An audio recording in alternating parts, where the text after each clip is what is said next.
Hello guys, welcome back. In this video, I'm going to show you how to add webcam filters on the Monkey app.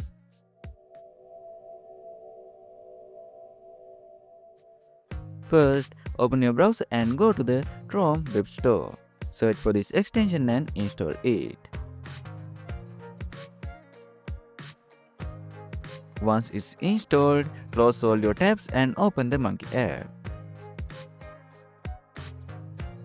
After the site loads, click on the extension from your browser.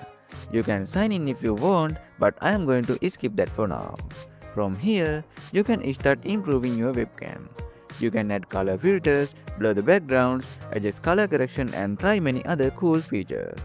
Use these settings and make your webcam looks better. I hope this video helped you. If it did, don't forget to like and subscribe. Thanks for watching.